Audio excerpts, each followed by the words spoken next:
Today on Dr. Phil. My brother lives at my mom's house in the same bedroom he lived in high school. He's 45 years old. His family claims he's lazy. You came out of retirement instead of him working. And a mooch. You'll let him use your car. Yeah, he actually wrecked it. But he says he has a plan. I'm going to go work at a dispensary. A marijuana dispensary? Yes. So you're going to wait for Missouri to change their laws. Have a good show, everybody. Here we go. This is a safe place to talk about hard things. Stand by. We'll count you down. I'll try to be an emotional compass and point you in the right direction. 5, 4. I am not giving up on you.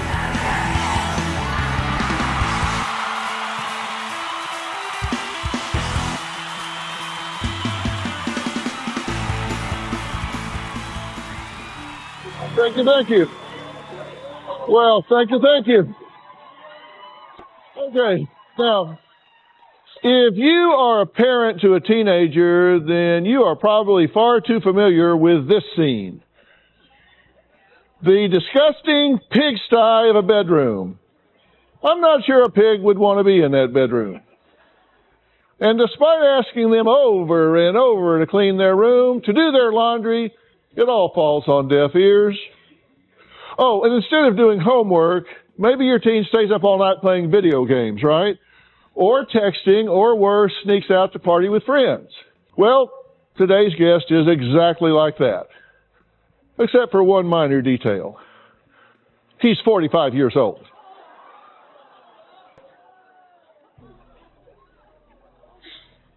This bedroom belongs to him. In fact, it is actually his childhood bedroom in his mother's house. Oh no, there's more. Jeff has 3 children of his own. And according to Jeff's sister Monica, their 65-year-old mother was forced to come out of retirement to take care of him and raise his family because he can't seem to get going. Take a look. My 45-year-old brother lives the life of a bratty 16-year-old teenager. My brother lives at home at my mom's house in the same bedroom that he lived in high school. It looks exactly the same. The dresser still has everything on it. I've had all this since I was in high school in my room. He has the same photos on the wall that my mom decorated his room with when we were in high school. He's dressing the way that he did 20 years ago. Pretty much normally what I wear. Whatever he wears, it's just what mom has bought for him. Jeff is the epitome of a 45-year-old loser. Jeff is lazy, he's not motivated, and he's a moocher. Jeff takes advantage of my mom. She lets him do whatever he wants. He comes and goes. He doesn't have to do anything. She allows him to walk all over her. She lets him talk back to her. I know that she is afraid to say things to him. She's a prisoner in her own house. She still makes his meals, cooks, cleans, drives him everywhere, just like when we were kids. The jobs he's had lately have been at a gas station, working at a fast food restaurant, and now working at a pizza place. These are jobs that you would expect of a 17-year-old kid, not a 45-year-old man. When Jeff is at home, he's usually in his room watching TV, playing video games or on his phone, or he's with his friends, like a teenager. Jeff needs to get his life together. He needs to move out of mom's house. Jeff needs a serious wake-up call. Okay, what's going on here? That was pretty hard to hear. Yeah, I would think it's hard to live with. Be around, watch happen. I mean, what has your brother always been so flat, unmotivated, unable to get in gear? Oh, yeah, pretty much. I mean, it's gotten worse since he moved back in 16 years ago into my mom's house. That's a long time for somebody to not say, hey, wait a minute, you're a grown man. You're educated. Yeah. You have a skill. He's an aircraft mechanic. Mm-hmm. I mean, this guy can make serious money. He's a smart guy. Obviously. I mean, that's a very sophisticated trade, and he's got 2 certifications in aircraft mechanics, right? At one point, he was certainly motivated. Yeah, I guess you're right. I never really thought of it like that. He's lazy. He doesn't want to do anything. Well, do you know what he tells everybody? He tells everybody he moved back in to help his mother. No. Yeah. Well, that's No, what he he does not. says. Yeah, he did not move back in to help my mom. No, if she would be, she'd have a lot more time and be able to relax a lot more if he wasn't there. Yeah. But he doesn't lift a finger when he's there. He doesn't clean his own room. He doesn't help around there. He has 2 children that are living there with him, right? 2 of his kids are still at home, yes. Right. And he doesn't go to their ball games. He doesn't go to their parent-teacher conferences. No. He doesn't do anything. No. What's his excuse for that? He doesn't want to. He doesn't want to go to any of their stuff. I mean, mom's always done it, so he just lets her do it. His daughter, Tori, says that he is a terrible father and an angry, immature, emotionally unavailable coward. Now, those are her words. She cut him off 2 weeks ago and says she's done. If he doesn't change, she says enough's enough, too much is too much, and she is at that threshold. Take a look. My dad has been living with my grandmother, and he has been mooching off of her the entire time. Jeff moved me and my brothers into my grandmother's house 16 years ago. After my parents' divorce, I refer to my dad as Jeff to other people because he was never the father figure to me. He was more of an older brother. Jeff acts like he's in high school. He does nothing but smoke weed and dress like a teenager with, ruined pants, flannels, beanies every single day. He can't get a meaningful job, and he's almost 50. Jeff expects everything to be handed to him in life. Every time I have tried to spend time with Jeff, it seems that he always is asking me for money or a ride or to borrow my vehicle. At one point, my dad was working at a fast food restaurant as a regular crew member, and I was hired on as management, which seemed to upset him very shortly after I was hired. He quit.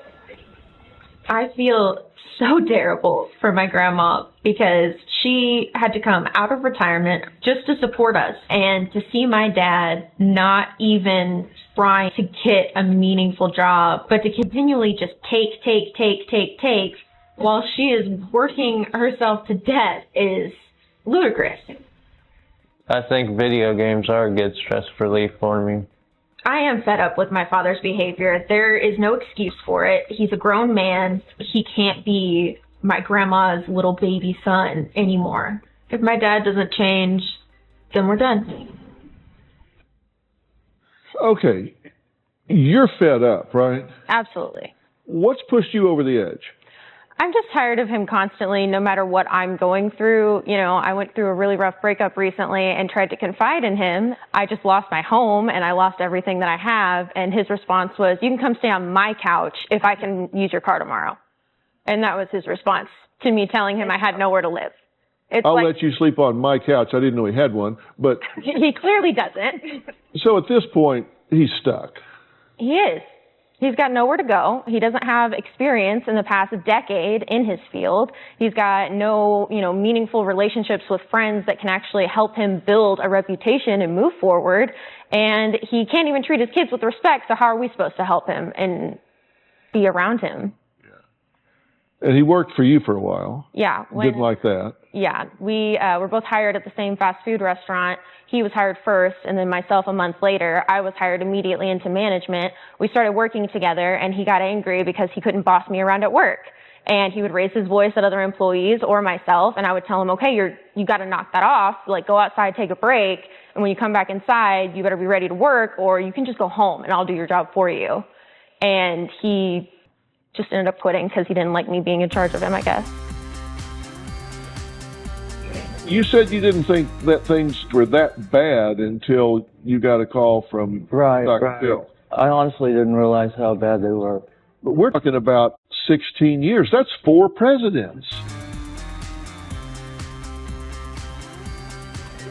My mom is an enabler. She has enabled Jeff to continue this lifestyle. She'll do anything for anybody. She hasn't stood up for herself or tried to put him on a better path. Instead, she just gives him whatever he asks for. Jeff's never paid rent. She makes sure he has clothes and shoes and toiletries. She bought him a car, pays his insurance, pays his phone bill. I think my grandma's really scared to lose my dad. Well, Janet says her 45-year-old son, Jeff, moved back into his childhood bedroom 16 years ago and has never left.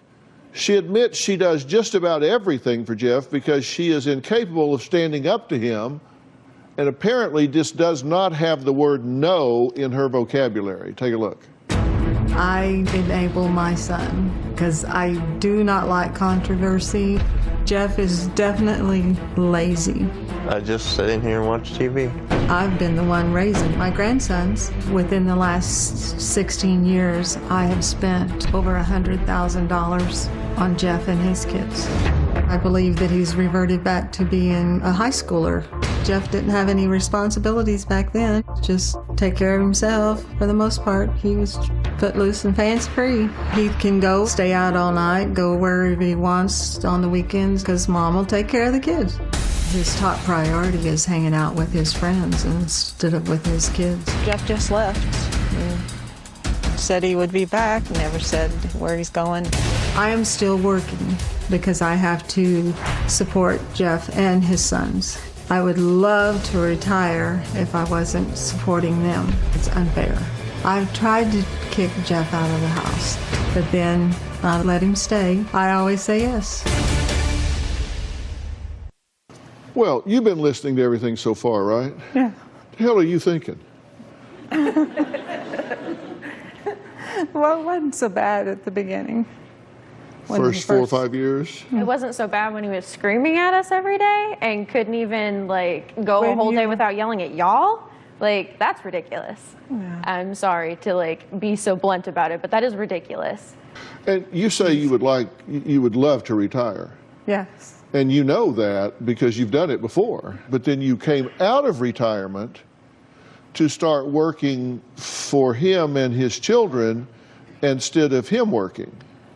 Right, yeah. You think you're an enabler? Oh, I know I am. Because, I made a list. You came out of retirement, and so you work full time. Jeff and sons live rent-free. You pay all Jeff's bills. You buy all the clothes, food, and a couple of cars. You cook all the meals, clean, does laundry. $100,000. He buys weed with the money that you give him. You know that, right? Yeah. You raise the sons. I mean, football, clubs, doctors, parent-teacher conference. You do all that, right? He's too busy? Yeah, I guess. He just doesn't want to do it. You buy all the Christmas and birthday presents, and then you sign his name to them. I do that so they wouldn't. They knew. We all knew. Yeah, it was not a secret, ever. He admitted it to me. Like, he didn't even have any shame in it. It was, oh yeah, Grandma went and bought you something. I'm not quite sure what it is, but she said it's, what did I get you for Christmas an this electronic thing. Or he'll be like, I'm going to be just as surprised as you are when you open that up in the morning. Do you agree that this needs to change? I agree, yeah. For you and for him? Yes. Because you agree this isn't helping him. No. Enabling, that's a word that gets used so much that it's lost its meaning. But it really boils down to the fact that you're making it possible for him to do what he's doing. Right. Which is crippling for him. Yeah. Yeah. You're making it possible for him to be lazy, to be unmotivated, and that's like tripping him up when he's trying to walk. Let's meet Jeff. We're going to take a break. Jeff says after his dreams of a perfect marriage and family failed, he completely just gave up on life. I didn't know that was an option. He says he now spends the majority of his time locked in his bedroom playing video games and expects his mom to take care of him. Didn't know that was an option. We're going to meet him after the break.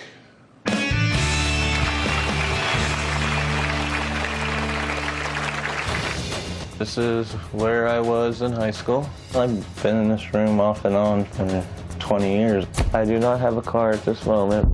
I just stay in my room and do nothing. I let Jeff borrow my car for a couple of days. I was out of town celebrating my birthday, my 21st birthday. Jeff told me that he wrecked my vehicle hitting a deer, and I had to clean the car out myself. after he left it stinking of weed. He originally agreed to pay for the deductible and any damages. I never saw a penny from him directly. My grandmother gave me some money and said that he was going to pay her back, and I don't know if he did or not. Jeff says he's had no choice but to move back into his high school bedroom at his mom's house when his marriage and career completely fell apart. It was 16 years ago. And I guess during that 16 years, he's never had an opportunity to turn things around. He admits that during that time, he's just completely given up. This is my bedroom. This is where I was in high school. I've been in this room off and on for 20 years. It's pretty much the way it was when I was in high school. I do feel like a high school kid again in a way. I'm in the same place I was back in high school. I don't like living at home. I really don't. I can't move out because I don't want to leave my kids here. I haven't been able to get back on my feet. I've tried and it just didn't work out for me. I do not have a car at this moment. I do, but they're broke down in the driveway. This car's been here about a year. It has a blown engine and I haven't had the cash to get a new one. I'd prefer to hang out in my room, but it's driving me crazy staying here. I just stay in my room and do nothing. Watch TV. I play video games on occasion. Now I try to go out at least once or twice a week, and I go hang out with my friends. Every now and then I'll smoke a joint. My mother used to nag me about getting a job all the time, but now that I have one, it's every few often you need to get a better job. She's not happy no matter what I do, it seems like. My mother nags about helping around the house. I feel stuck in my life. This is not what I pictured when I graduated high school. I'm tired of living here. I don't want to live here, and I'm just ready to move out. Okay, so Jeff, you're an aircraft mechanic by training. Yes, I was. And what'd you work on? B-52s. B-52s? Yes. Complex airplanes. Yeah, they are pretty complex. I mean, many different flight systems, but yeah. Right. And so you have 2 certifications? Mm-hmm. What are they? I have an electronic service certification and I have a mechanics one for aircraft school. Electronics certification for aircraft? Mm-hmm. Well, congratulations on that. That's, I've been a pilot since I was a teenager, and I've flown everything from a Piper Tri-Pacer to a Gulfstream. Those are very complex systems that require redundancy and highly sophisticated maintenance, because if something goes wrong, you can't pull over and get out. Right. So that's, you must be really proud of that. Yeah, I was for a long time. Yeah. When was the last time you used that skill? Probably 20 years ago. Reckon why you're not doing that? I failed the drug test. So I can't do that now. Yeah, so you got to be drug-free. Mm-hmm. Yeah, which if you're drug-free, then you can. Yeah. Yeah, I mean, I would want you to be drug-free if you were working on my airplane. Yeah, of course. But you have the skill set, and that's not easy to learn, so you're obviously intelligent. He's wicked smart. He just refuses to apply himself. Yeah.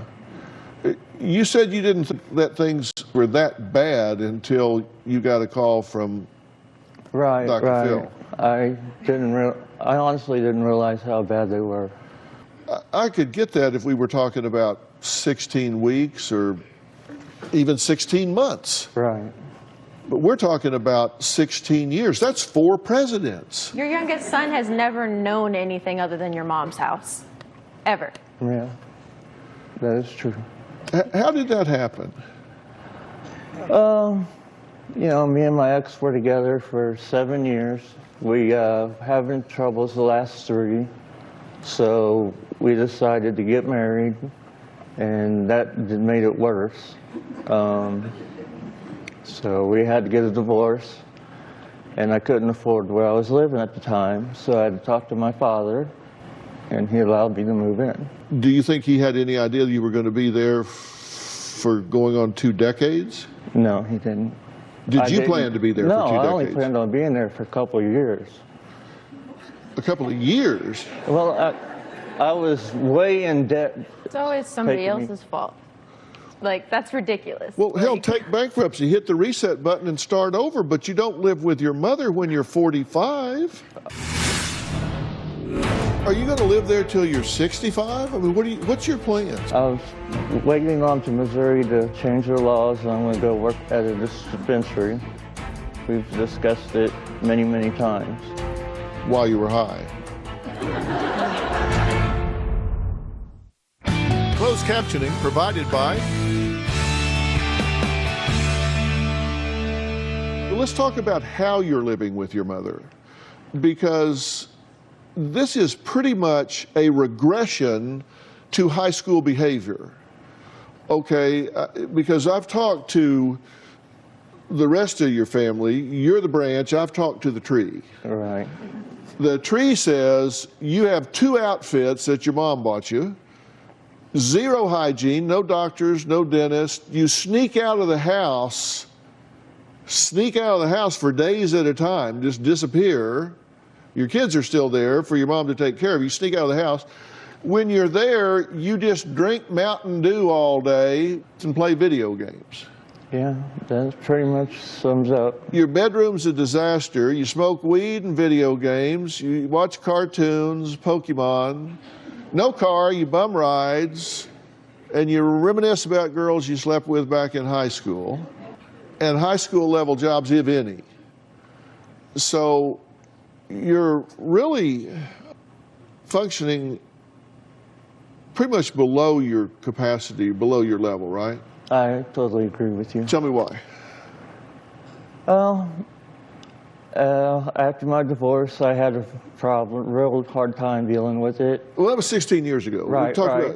I went back to school, and I was about ready to graduate. I had a job interview in Seattle and another one in Galveston. And after I went and did those, came back home, my mom and Aunt Linda sat me down and said that if I do get the job out of town, they wouldn't let me take the kids with me. Mm-hmm. That's not true. I told you you can go and get established first, get you a house, check the schools out, and then you could take the kids. That's not what you and Aunt Linda said. You said you would not. That's not what they. If they did say what you're saying, you're the dad. She doesn't have any legal right. If you wanted to take your kids, even though it wouldn't be the best thing for me. You know I didn't have the money to fight Mom and Aunt Linda for custody. You think Grandma has money to pay for lawyers to fight you over it regardless? If you wanted to move away, you could move away. I would have had to fight them. You know that. Well, she would never fight you. That's the whole problem. She would never let it get to that. She would have just let it go. Are you going to live there till you're 65? I mean, what's your plan? Seriously, do you have a plan? I do have a plan. And what is it? I was waiting on to Missouri to change their laws, and I'm going to go work with my friend at a dispensary, and I'll move out. At a dispensary? Mm-hmm. What kind of marijuana dispensary? Yes. So you're going to wait for Missouri to change their laws, because we know... Well, they've already changed the law. They just have to give us the guidelines so we can open the store. We're just waiting on the guidelines. We've discussed it many, many times. While you were high? Well, we were high afterwards. Because seriously, I'm just being honest. If he's hiring you, I'm wondering who he's turning down, because you haven't had a job in 16 years of anything other than fast food, and you're living with your mother, and you're not exactly a fireball. I think it's time to grow up, and sometimes you have to behave your way to success. And boy, do I have just the person to help him after the break. Oh, do I have the person. We'll be right back.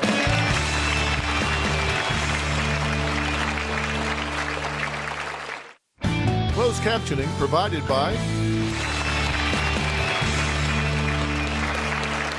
Well, Jeff's sister Monica wrote in desperate for my help, and that's interesting to me that Janet didn't write in. Janet's the one that's getting hammered here. She's the one that's got the laboring oar. She's the one raising the children, paying the bills, cleaning up after him, taking care of all the responsibilities, but she didn't ask for help. I have the perfect man to help Jeff become his best self. Now, Mike Baer is a very dear friend of mine, and he's a life coach and the CEO of Cast Centers. He's experienced, he's loved by his clients. They include many A-list celebrities who you would think, why would they need somebody to jack their lives up? But they do.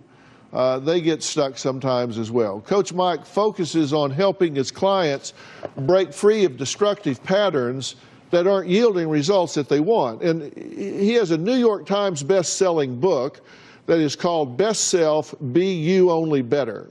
And when we talk about life coaching, there's an important distinction here, right, Mike? Because when life's not working out and things aren't going well, you can go down one path, which is kind of the medical model, where you say, this is psychiatric, or this is mental illness, and it might require medication, therapy, hospitalization, or whatever. Or there's another path you can go down, which you just say is dysfunctional behavior, and you need to behave your way out of it. That's where we find you, is on this behavioral path, correct? That's correct. First things first, let's kind of change our posture. Just sit up. I want to know from you, why would we take you on as a client? To help you improve your life, why would we take you on? Because I want to change my life. I don't want to be where I'm at right now. I just don't know how to do it. And you're willing to go to any length to do it? Whatever I need to do. I mean, seriously, you want out of this, right? Yeah. Well, you don't like this. No, I don't like it at all. I mean, there's no way you like this. You're not a good role model for your children. You have to feel guilty for burdening your mother the way that you are. And your life's not working. I mean, he's given us some excuses here for stuck life. According to Jeff, he divorced and got fired from his job, so he lost momentum there. He says his mother treats him like a child. That's mutually defined. It says he can't move and can't find a job. He says mom stopped him from his dream job in Seattle. He's not interested in any of the jobs in his area. It's too cold. Jobs here use old dirty grease. According to Tori and Monica and Janet, he blames Janet for not giving him money for a third aviation degree. He won't go to therapy because they're afraid they're going to tell him it's his fault. He believes his family's out to get him, and his father was tough on him and didn't teach him how to be a dad. The whole description I see right here is what I say with clients. We call it the wham-bulance, that you're waiting to pick you up, right? It's not coming, or it's here now. So let's talk about inertia, because that's what we're dealing with here, right? I mean, it's just a lack of movement or activity, and it's a property of matter by which it remains at rest unless acted upon by some external force. Right. Meet external force. Okay? And so we've got to overcome this. Something's got to shake you out of this, and that's what you're intending to do, right? Well, we would start 7 a.m., you're out of the house, 6 p.m., you're home. Mom's going to lock the door. He's not allowed home. Your video game system's getting turned in. Your TV's getting turned in. You're saying you're willing to go to any lengths, right? So sometimes we have to make a huge, drastic change in our lives. It's all on me, I know. Winners do things losers don't want to do. It's just that simple. Winners do things losers don't want to do. They get up in the morning, they go out and do things that losers don't want to do. Losers want to lay around in bed. Winners get up and go do something. It's time to start behaving like a winner. If you want to be a winner, behave like a winner. It's not fake it till you make it. It's behave your way to success.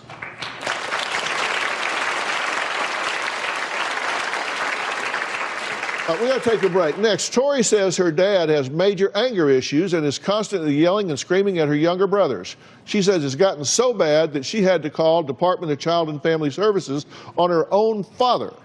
We're going to talk about that after the break, and I have a good sneaking suspicion about why that anger is there. We'll be right back.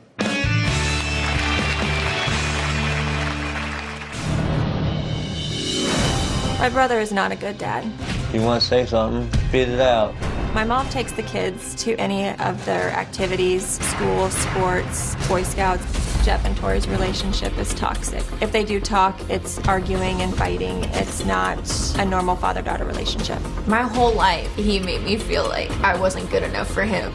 My dad's relationship with my younger brothers is incredibly strained. Tyler and Cody are scared of my dad. Both of them, on separate occasions, have told me that they think he hates them and that they hate him too. Well, Tori says even though her dad lives in the same house for the past 16 years, he just ignores his children. He's refused to be part of their lives. His mother takes over that role. You're going to break this into categories, right? You're setting up goals in different categories. We are. You have not been showing up as a dad. I know that. And you're going to start showing up as a dad. And what does that look like to you? Just doing more things with my kids, you know, being a part of their life. What type of dad are you looking for? I'm looking for someone that's supportive, that actually wants to listen when I've got something going on. Somebody that cares about what I did that day, you know? Doesn't have to be something spectacular, but I'd like you to at least check in and say, hey, how was your day? How have you been doing? Without, by the end of the conversation, you asking me to come pick you up or to give you money or let you borrow my vehicle. Because I just feel like all you want to do when you interact with me is take. And instead of being genuinely interested, you just want something from me. Every single time you want something from me. It can never go from, hey, I'm so glad you had a good day, let's talk tomorrow. It's, oh, hey, that sounds cool. Well, my friend's got weed out, you know, a couple streets over from you. You want to come pick me up and take me out there? I'll find my own ride home. I know I'm not a good dad.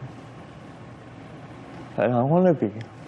But why not? You've had every opportunity because you haven't been working, so you've had time to be really so hands-on. You could have coached their teams. You could have been at their schools. You could have been so involved as a father because of the time you've had, but instead you've totally unplugged. Why? I don't know. I guess I just got depressed. I don't know what else it could have been. I just checked out and I don't know why. We know in order for this to change, we have to get rid of, right? Me. And as long as you're still doing what you're doing, you know, there's only two things that motivate people to change: pain and consequences. Consequences if they don't change, and emotional pain or physical pain. And what I want to do for you is also help you in this. I want to get you a coach. I want someone to focus working on with you daily, because unless you change, Jeff's going to have a really hard time changing. Yeah, he is. You know, you two have become a unit, and it's a very dysfunctional unit. And we're going to talk about what that new unit needs to look like right after the break.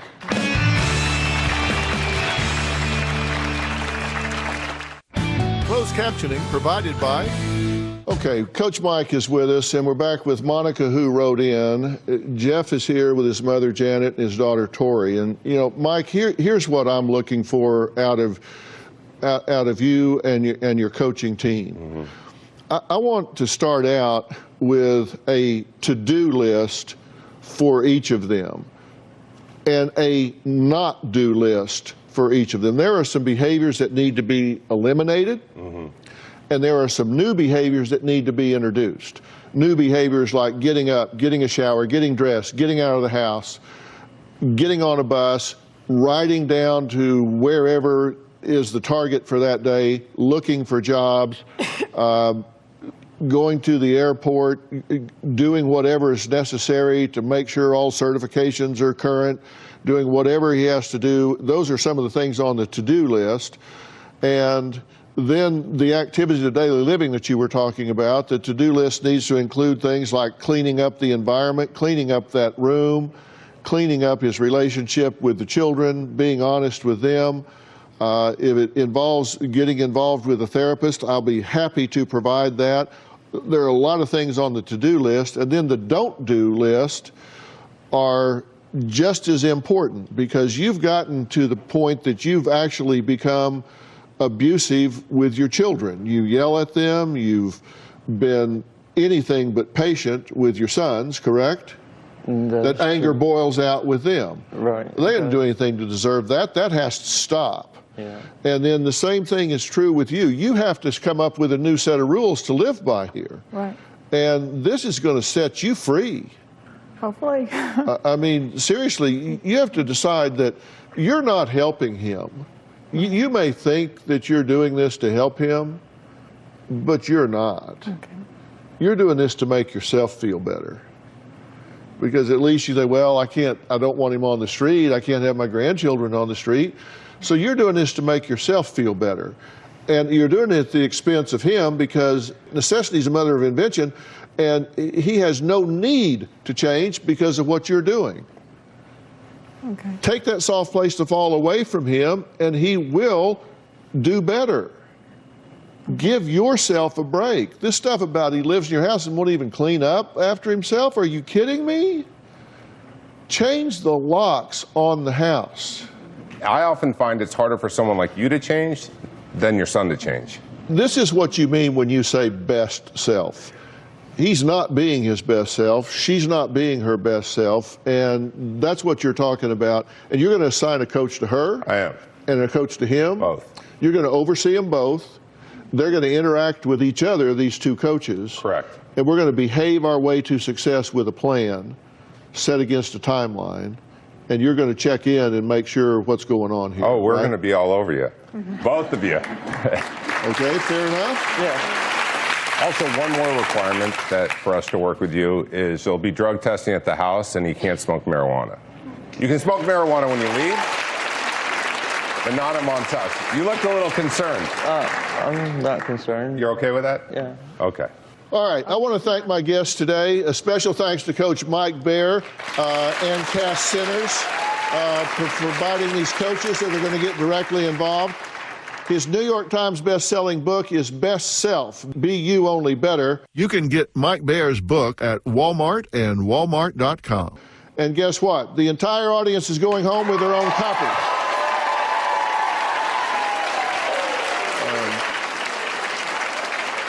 This is a really good book, and I promise, I'll tell you what you're going to do. You're going to read the book, and then you're going to give it to somebody else that you love to read, because this is a very down-to-earth, action-oriented book. I particularly like the foreword in this book. We'll see you next time.